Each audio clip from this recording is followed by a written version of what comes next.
Nagisuglod ngadto sa hudno.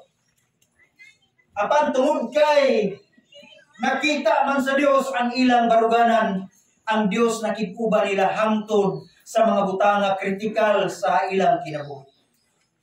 Giitsa sila ngadto sa hudno. Apan sa diha nakita sa hari nga silang tulo dahimong upat mga kaigsunan. Tungod kay ang God's power is manifested upon them.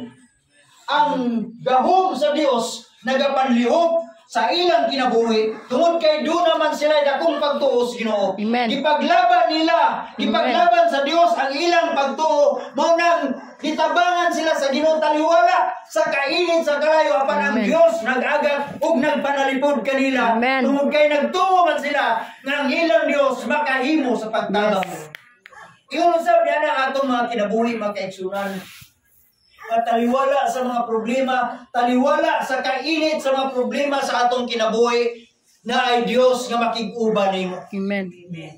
Taliwala sa kainit sa daghang mga pagsulay, na ay Dios nakig-uban nimo. Wala ka mag-inusaray soon sa imong problema o siluran. Apan ang Dios kanunay naa sa imong kiliran. O gusto niya nga kanunay, ikaw, i-deliver niya sa tanan kasakitan o tanan kagulaanan nga imong nahambin nining kabuntagon karon. Amen. Magapamuhat ang gahom sa Dios diha sa imong kinabuhi. Sa dihan ikaw magmatinumanon o magmasinugtanon o ang imong pagtuo rooted sa pulong sa Ginoo. Unang ang tao basta dili rooted sa pulong sa Ginoo, gamay na kayong bikil. Manluod na dayon. Pero wala na din sa Teopila. Amen. Kaya ang mga tao nga naa sa Teopila gulong Mabuotan. pulos matinud-anon og rooted kayo.